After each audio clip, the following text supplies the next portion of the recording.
जय हिंद। स्वागत है आप सभी प्यारे बच्चों का कंसेप्ट की क्लासेस में।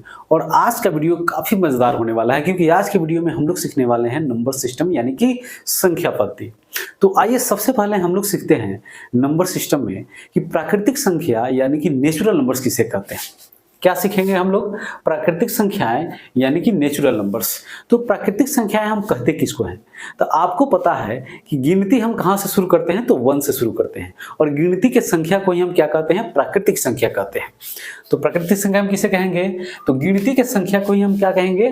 प्राकृतिक संख्या कहेंगे। जैसे 1 2 3 4 5 6 7, ये सभी के सभी क्या है? तो प्राकृतिक संख्या है। अब सवाल ये है कि प्राकृतिक संख्या में सबसे छोटी प्राकृतिक संख्या हम किसको कहेंगे? सबसे छोटी प्राकृतिक संख्या, सबसे छोटी प्राकृतिक संख्या। तो सबसे छोटी प्राकृतिक संख्या हम किसको कहते हैं? तो 1 को कहते हैं, क्योंकि गिनती हम कहां से शुरू करते हैं? 1 से शुरू करते हैं। अब है अगला सवाल कि सबसे बड़ी प्राकृतिक संख्या किसको कहेंगे? सबसे बड़ी प्राकृतिक संख्या, सबसे बड़ी प्राकृतिक संख्या। तो सबसे बड़ी प्राकृतिक संख्या अज्ञात है। क्या है ये? अज्ञात है, यानी कि हम उसका पता नहीं कर सकते हैं, क्योंकि संख्याएं जो है ना कि अनंत है। गिनती का संख्या क्या है? अनंत है, और इसीलिए हम सबसे बड़ी प्राकृतिक संख्या को ज्ञात नहीं कर सकते हैं। अर्थात सबसे बड़ी प्राकृतिक संख्या क्या है? तो अज्ञात है। अगला टॉपिक है कि पूर्ण संख्याएं अर्थात होल नंबर्स हम किसे कहते हैं। अब हम लोग क्या सीखेंगे? पूर्ण संख्याएं अर्थात होल नंबर्स। तो पूर्ण संख्याएं हम किसे कहेंगे? तो प्राकृतिक संख्याओं के समूह में जब हम शून्य को शामिल कर देते हैं तो हमें पूर्ण संख्याओं का समूह प्राप्त होता है। क्या है इसका डिफिनीशन? कि प्राकृतिक संख्याओं के समूह में, प्राकृतिक संख्याओं के समूह में, संख्याओं के समूह में जब हम शून्य को शामिल करते हैं, शामिल कर देते हैं, तो पूर्ण संख्याओं का समूह प्राप्त होता है। पूर्ण संख्याओं का समूह प्राप्त होता है।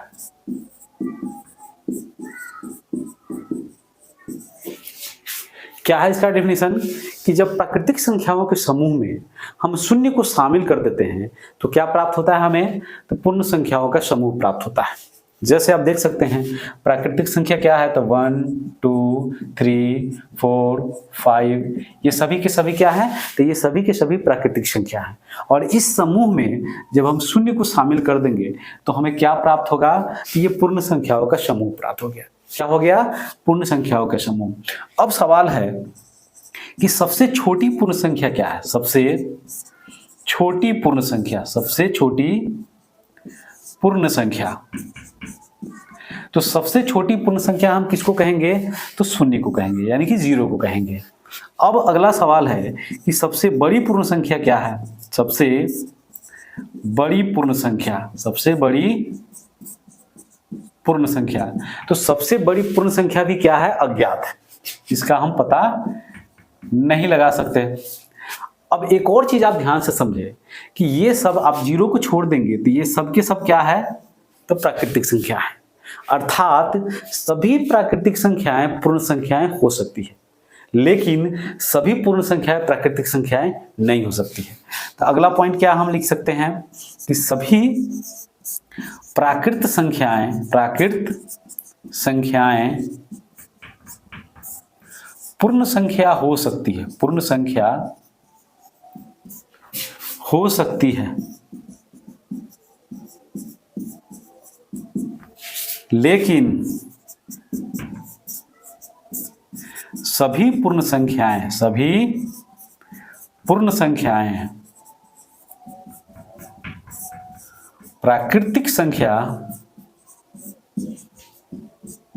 नहीं हो सकती, नहीं हो सकती।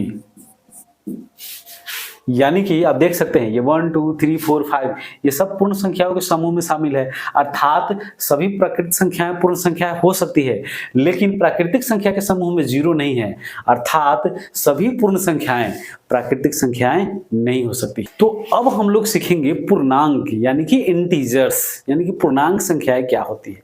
तो पूर्णांक संख्या का डिफिनीशन हम क्या कह सकते हैं कि सभी पूर्ण संख्याओं के समूह में, सभी पूर्ण संख्याओं के समूह में जब हम ऋणात्मक संख्याओं को शामिल कर देते हैं तो हमें पूर्णांकों क्या समूह प्राप्त होता है। या फिर हम ऐसे भी कह सकते हैं कि सभी प्राकृतिक संख्याओं के समूह में 0 के साथ जब हम ऋणात्मक संख्याओं को शामिल कर देते हैं तो हमें पूर्णांकों का समूह प्राप्त होता है।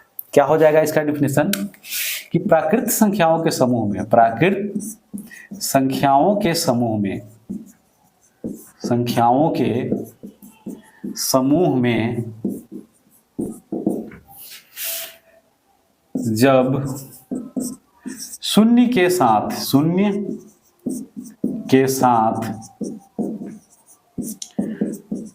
ऋणात्मक संख्याओं को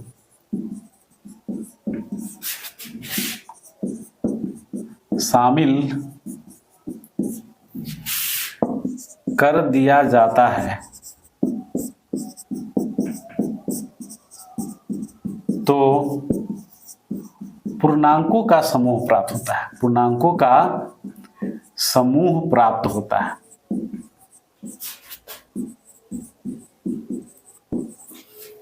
क्या हो गया पूर्णांक का डिफिनीशन कि प्राकृतिक संख्याओं के समूह में जब शून्य के साथ ऋणात्मक संख्याओं को भी शामिल कर दिया जाता है तो पूर्णांकों का समूह प्राप्त होता है। जैसे आप देख सकते हैं ये क्या हो गया 1 2 3 4 5 ये सब के सब क्या है, ये प्राकृतिक संख्याएं हैं।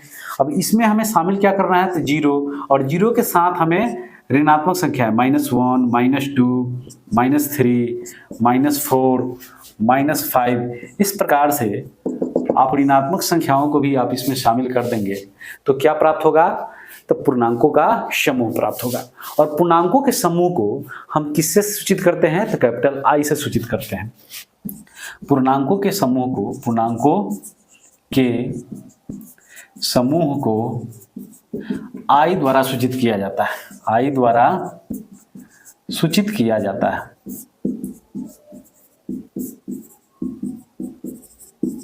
पूर्णांकों के समुच्चय को किससे सूचित किया जाता है तो कैपिटल I द्वारा सूचित किया जाता है। तो इस प्रकार से देख सकते हैं आप -5 -4 -3 -2 -1 0 1 2 3 4 5 ये पूर्णांकों का समूह हो गया। यानी कि इसमें प्राकृतिक संख्याएं भी शामिल है और पूर्ण संख्याएं भी शामिल है। अब आइए हम लोग कुछ और चीजें जानते हैं। जैसे सभी प्राकृतिक संख्याएं पूर्णांक हो सकती है। क्या हो सकती है, सभी प्राकृतिक संख्याएं पूर्णांक हो सकती है, लेकिन सभी पूर्णांक प्राकृतिक संख्या नहीं हो सकती, प्राकृतिक संख्या नहीं हो सकती। यानी कि सभी प्राकृतिक संख्याएं पूर्णांक हो सकती है लेकिन सभी पूर्णांक प्राकृतिक संख्याएं नहीं हो सकती। इसी प्रकार से सभी पूर्ण संख्याएं पूर्णांक हो सकती है, पूर्णांक हो सकती है, लेकिन सभी पूर्णांक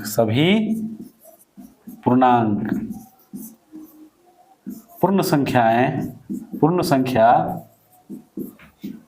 नहीं हो सकती।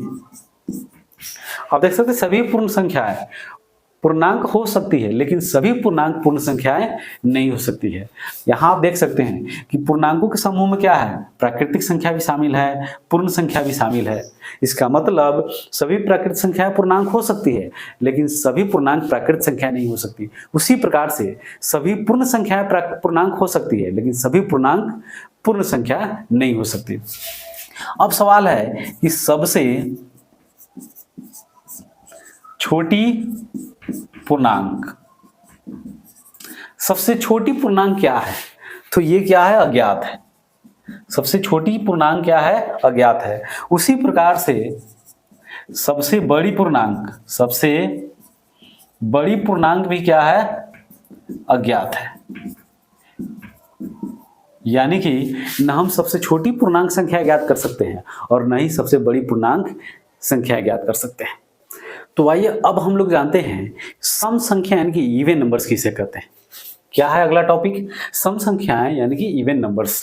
अब ये सम संख्या किसे कहते हैं? वह प्राकृत संख्या जो 2 से पूर्णतः क्या हो? विभाजित हो, उसे हम क्या कहते हैं? सम संख्या यानी कि इवन नंबर्स कहते हैं। वह प्राकृत संख्याएं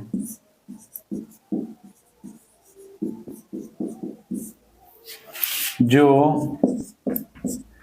2 से पूर्णतः विभाज्य हो, 2 से पूर्णतः विभाज्य हो, उसे सम संख्याएं कहते हैं। सम संख्या कहते हैं। यानी कि जो प्राकृत संख्याएं 2 से क्या हो? पूर्णतः विभाज्य हो, उसे हम क्या कहेंगे? सम संख्या कहेंगे। जैसे आप एग्जाम्पल में दे सकते हैं 2, 4, 6, 10, 16, 18, 250, 5240, 2,50,000, 256। ये सभी के सभी क्या है? सम संख्या है। तो सम संख्या का पहचान क्या है? सम संख्या का पहचान कैसे हम देख करके पता कर सकते हैं कि दी हुई संख्या क्या है? सम संख्या है। तो इकाई का अंक 0, 2, 4, 6, 8 में से क्या हो? कोई एक हो, तब हम समझ जाएंगे कि दी हुई संख्या क्या है? सम संख्या है। अब हम लोग जानेंगे विषम संख्याएं यानी कि ऑड नंबर्स। यानी कि विषम संख्या हम कहते किसको है? तो जिस प्राकृत संख्या में 2 से पूर्णतः भाग न लगे उसे हम क्या कहते हैं? विषम संख्या कहते हैं। क्या हो जाएगा इसका डिफिनीशन? कि जिस प्राकृत संख्या में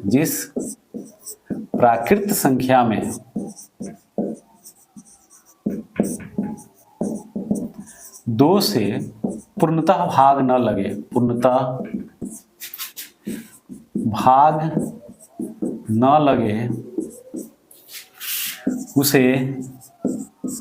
हम क्या कहते हैं? तो विषम संख्या कहते हैं।